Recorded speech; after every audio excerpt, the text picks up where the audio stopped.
All right, guys, thanks for being here. All right, I know you guys have already had a long day with me. I know I've been talking about trading routes all morning or afternoon, and you are about sick of hearing my voice. So I'm going to try to make this quick, none of the fuzzy stuff. But you will leave this YouTube video today being experts on the Indian Ocean trading route.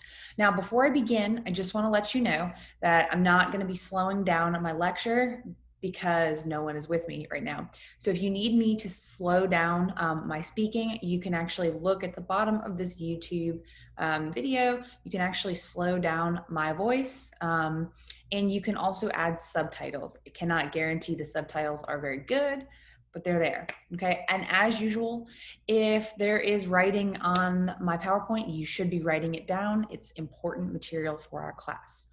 Okay, so let's begin, guys. All right, as a quick reminder, our next class, you will have your first SAQ writing assignment. We will have talked about this earlier in my class. And next week, you will have your first multiple choice exam, okay? Be sure to also be working on your review guides, all right? And after today, all this information about the Silk Roads, the Trans-Saharan trade rating route, and the Indian Ocean trading route, you guys will have lots of things to write down, okay? So without further ado, let's begin. So as I said, guys, we've already talked about today topic 2.1 and topic 2.4. That was the Silk Roads and the Trans-Saharan trading route. So we're going to shift gear a little bit and we're going to talk about maritime-based trading. So as I said to you, maritime is a fancy word for sea-based or ocean-based trading. Okay. So guys, the Indian Ocean trading route, it's a very, very important trading route, okay? It's going to connect East Asia, so again, China, Japan, Korea, Southeast Asia, so the Srivijaya civilization, Thailand, Malaysia. It's gonna connect South Asia, so India, the Middle East, North Africa, and Southern Africa. Okay, it's also going to connect East Africa. So East Africa is very important. I'm not sure why I didn't write it here, but make sure you have East Africa written down, guys. Again, East Africa is a place that is not going to be connected via a land-based trading route. Okay, and when we're talking about the Indian Ocean trading, there's a few things that you absolutely need to know. Okay, the biggest difference between maritime trading route and land-based trade is that when you've got a boat, all right, a boat is a whole brand new piece of technological innovation, and it can carry much heavier goods. Okay, so you can put much heavier goods on a boat than you could put on a camel, per se. Okay, so you're going to be sending heavier bulk goods by ships. Okay, we're going to talk a little bit more about the technology and innovation of these ships in just a second. But kind of some of the stuff you're going to be able to send via boat. You're going to be able to get East Asian iron. So again, the Song Dynasty is going to be creating iron. Iron's very heavy. And again, you can't really put that on a camel. You're also going to be able to get lumber out of East Africa. Okay, you're also going to be able to get enslaved peoples. So again, heavier items are going to be able to be carried via ship, okay? But like the land-based trading routes that we've talked about today, you're going to see a spread of lots of things. You're going to see a spread of luxury goods. So silk, porcelain, spices, okay? Also culture. People are going to be bringing their cultural components with them. New crops, okay, kind of like what we talked about. Technology, right, important, and language, okay. Arabic is going to spread via the Indian Ocean trading route. Remember, wherever there are merchants, there are going to be Muslims. Wherever there will be Muslims, there will be merchant, and they will be bringing with them Arabic, okay. New cities are also going to emerge. This is very similar to what we just talked about with the Silk Road. Okay, new cities are going to spring up because people are going to have a need for places. They're going to have a need for major cities to bring their exported and imported goods to trade. Okay, it's the same thing's going to happen on the Indian Ocean trading route. So major cities are going to emerge kind of out of nowhere. Okay, some of the most important ones will be on the East African city states. Okay, so places like Kilwa. Okay, um, some of like Zanzibar. Okay, Kilwa's probably the most important, so make sure you write that down and you learn it. So these cities are going to emerge and they're going to facilitate trade. So they're going to become major ports, places where boats can come in and fill up water supplies or buy more food and also trade these trading goods. Okay. At the end of the day, too, this Indian Ocean trading route, guys, is going to be very safe. Okay. So, land-based trade is open up to like raiders and people robbing them. You really have to have a boat in order to like rob this Indian Ocean trade. So it's going to be a lot more safe. Okay, but it's also not going to be governed. So people are not really going to be taxing these traders on ships. Okay. All right, guys. So this is so super duper important.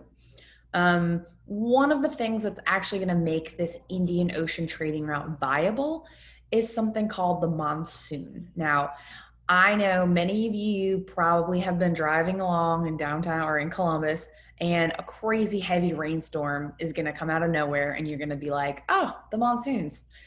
Not really. We have heavy rain here, but it's not quite as daunting as this monsoon that we're talking about here. Okay. So the monsoon is really, really common in the Indian subcontinent. So in India, there's pretty much two seasons, the dry season or monsoon season. Okay. How does this affect trade? Well, the monsoon is going to bring heavy winds, which are going to really kind of make trade a lot easier in this Indian Ocean circuit. So basically, what's going to happen is it's going to be a wind pattern, and it's going to be critical for certain areas of this Indian Ocean trading route. So winds are going to blow from east to west during one part of the year, and then as soon as the season shifts, the winds are going to go from west to east. So what's going to happen is that merchants are going to have to figure out how to travel based on these trading winds. Okay, so if you are in Kilwa, which is a city state in East Africa, you're going to wait for the monsoon winds to shift in order to go to India to trade. All right, and then you're going to sit and wait in India, wait for the trade winds to shift, and then you're going to go back to Kilwa. Okay. So again, guys, this environmental pattern is really important. It's going to make trade a lot easier, and it's going to make it possible, is really what I'm saying here. Okay, guys, so as we talked about with the Silk Road and as we talked about with land-based trading routes, technology is going to be very, very, very, very important. Okay, so as I said, new cities are going to emerge. And I know that's weird to think about cities as a technology, but these Indian Ocean trading route cities are going to be parts technology. They're going to be major port cities. All right, so they're going to be able to service boats. Okay, and so Kilwa is an example of a Swahili city state, and it's going to thrive in East Africa. So people are going to come into Kilwa, get goods or import goods from other places, and they're going to take exports like enslaved peoples as well as lumber and bring them across the ocean to other places. Okay, there's also extraordinarily important technologies that are going to enable this maritime trade. So we've talked about a few of them already. We have the compass. The compass is obviously going to come out of China. You're going to be able to figure out what direction you're going at all times. The astrolabe is this really cool piece of technology that kind of just you can figure out where you are in conjunction with some of the major stars. Okay, so that's going to be really critical when you're on a boat and you're trying to figure out where you're going. Other technologies, the lateen sail. This kind of like triangular shaped sail right here is a lateen sail. Okay, it's something that it kind of traps wind, or it like traps wind and kind of pushes it along. So again, this is going to be really critical for those monsoon winds. And the other two things right here are the Dao and the Yonk, okay? And we're going to talk a little bit about these two types of ships in just a second. But again, you're not going to have maritime-based trading without this new technology. And you're especially not going to have it without these two right here, the Dao and the Yonk, which are brand new types of boats, okay? So guys, the Yonk is going to be an incredible piece of technology that will come out of China, okay? This shouldn't really surprise you. As we've learned, China is going to be the most innovative society in period one, okay? And part of this innovation is going to be trade, all right? China is going to have a large population, a large surplus of food, and they're going to want to export that food for bling, guys. So they're going to do that. They're going to create these yunks, okay? And I'm going to give you an example in just a minute about how innovative these yunks actually are, okay? In Middle Eastern areas are going to create something called the Dhow, okay? It's also going to be a boat. As you can see, the Dhow actually relies on a lateen sail. So this is going to help facilitate trade between the Middle East as well as other places. So again, wherever you have Muslims, wherever you have trade, you have Muslims, and wherever you have Muslims, you have trade. So even on the maritime based trading routes, you're going to have Muslims out of the Middle East and these new incredible technologies. Okay. So I wanted to give you guys an example of one particularly innovative explorer and a Chinese man named Zheng He. Okay, so Zheng He is going to be basically the Chinese version of Christopher Columbus. So Zheng He is really cool, and you do need to know his name. He's one of the like 9 or 10 people that College Board absolutely expects you to know, and we will talk more about him later. But what you need to know is that this dude, Zheng He, is a Chinese explorer, and he's going to be part of about 4 to 5 different voyages, okay? The treasure voyages. All right, so the Chinese dynasties, the Song dynasty is going to give this guy money to sail around and trade, okay? He's going to visit Southeast Asia. He's going to visit the Indian subcontinent, Western Asia, and East Africa. And in just a minute, I'm going to show you a GIF or GIF of his voyages that really will give you some perspective, okay? And again, these Chinese yunks are going to exemplify Chinese technological superiority, okay? And I said this enormous yunk right here. Let me show you how innovative the Chinese are with this sort of technology, okay? So again, this is kind of a map right here that's showing you Zheng He's several different voyages. So you can see that he's visiting Southeast Asia, he's visiting East Africa, the Middle East. So he's kind of one of those early explorers that's really traveling the world. Okay, similar to Ibn Battuta as well as Marco Polo, which we talked about earlier today. Okay, one of the things I wanted you guys to see as well when I'm talking about this Chinese superiority and technology, this is just a cartoon, right? But I think it's really important to look at. Okay, so this little like wooden toy boat right here, this is what would have been Christopher Columbus's boat. Yes, the 1492 Christopher Columbus sailing the ocean blue. Compare that to the size of the yunk that Zheng He sailed around, this area of the world, okay? And if this doesn't convince you that the Chinese are technologically superior in terms of trade and technology, then I don't know what will, okay? Look at the size of this boat, okay? So guys, again, and we've talked about this a lot, so I don't wanna inundate you with just more and more stuff, but diaspora communities. Again, as we said, merchants, especially Muslim merchants, are going to be traveling around the world, and they're going to be forming these little diasporic communities. All right, so a diasporic community is basically a group of people from a different place that come and live in another place. Okay, so again, I use the example of Chinatown in New York City or Koreatown in Atlanta. Okay, but when we're talking about period 2, I wanted you to get a sense of these diasporic communities around the world. Okay. We'll talk about the Jews in multiple places, which is the blue little dots. Um, for the purpose of this, guys, is Islam in the Indian Ocean. Okay.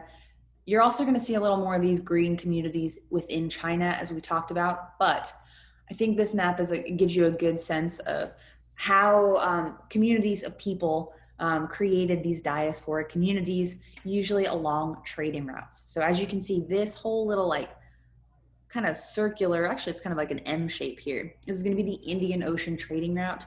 So you can see that there will be Jewish traders, there's going to be Muslim traders, you'll have some Chinese in certain places. So I just wanted you to get a sense of this because diasporic communities are critical, okay? All right, guys, so when we get back to class on Thursday or Friday, you are going to have an SAQ to start class. But at the end, we are going to talk about something really, really important for period 2. Okay, so I need to set the stage for you before we jump headfirst into that.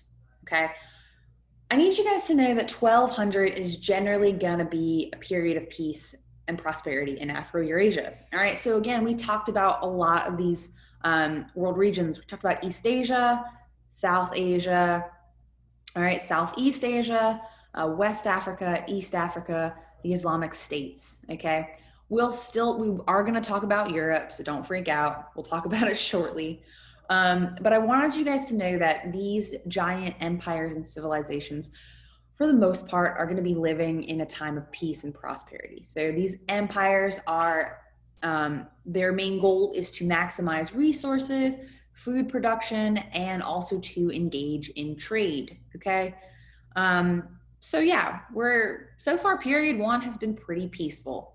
Okay. We've done a lot of G-Persia charts, but we really haven't talked a lot about wars or conflicts or really a lot of civilizations taking each other over yet. That's about to change. Okay. So dangerous foreshadowing, guys. So again, we've talked a lot about empires and civilizations, and I don't want you to get the assumption that there's nobody else out there. You either live in an empire or you don't. You either live in a world region with an emperor or you don't. Because there are groups of people in pastoral communities that are living kind of on the fringes of these empires. Okay. Pastoral community is essentially just a nomad who's going to produce food by raising animals. So these pastoral communities, they're not really part of major empires. Okay, they're kind of doing their own thing. They don't really have to pay taxes. They don't have one designated settlement. They kind of move on here and there. They live in these big empty spaces between civilizations and empires. So again, they're not really controlled by one guy or by one group of people. They're not being taxed. They have their own cultures, their own languages, their own communities. They tend to live in way less complex systems. So they do have some form of government, but it's certainly not like an emperor with a very stringent bureaucracy like you see in the Song Dynasty. Okay. These groups tend to foster trade from one world region to another. So people on the Silk Road who are trading between the Islamic states and so the Song Dynasty in China, they will be crossing through these areas where pastoral communities live. Okay. And, for the most part, they're peaceful people. They're not really doing anything to mess things up. Okay. The problem is, guys, is that they tend to be opportunistic. Okay. So if you see the Silk Road going on, you see lots of traders going from the Islamic states to Song Dynasty China, you see there's a lot of wealth there. These pastoral communities tend to they become raiders of sorts. Okay, so they build up smaller little subsets of armies. They look for weaknesses and vulnerability, and they attack. All right. I mean, why wouldn't you? You don't listen to anybody. You don't have some sort of emperor that tells you can't do this. So this is going to happen. Okay. Now we have actually already talked about one of these pastoral communities. When we talked about South Asia, I told you all to write down the Delhi Sultanate. Okay. So we have already talked about a group of pastoralists, okay, nomadic pastoralists called the Turks. Okay, so what's going to happen, guys, is that a group of people, nomadic pastoralists, or from Turkey, all right, is going into the Middle East, into South Asia. Okay, they're going to take over small civilizations as they do that. Eventually, they're going to control, by the end of period one, they're going to completely control what used to be the Abbasid Caliphate. Okay. And as they're sweeping through this area, all right, remember they're coming from around here. As they're sweeping through this area, they're going to settle in South Asia and they're going to create the Delhi Sultanate. Okay. But guys, this is important for sure. But there's going to be one group of nomadic pastoralists that's going to really rock the world. Okay. It's going to really challenge everything that we've talked about in this class so far. Okay. And so on Thursday and Friday, after you take your SAQ, we're going to talk about this powerful, important group of nomadic pastoralists, and they are going to be the Mongols. Okay. So I'm going to end class here. Thank you guys for taking notes. Thank you guys for listening. You guys did awesome today, and I'm sure you did awesome with the Silk Road lecture earlier. Keep studying. You got that test next week. You got that SAQ coming up, and work on your review guides. Okay. Thank y'all so much. Stay awesome. Okay.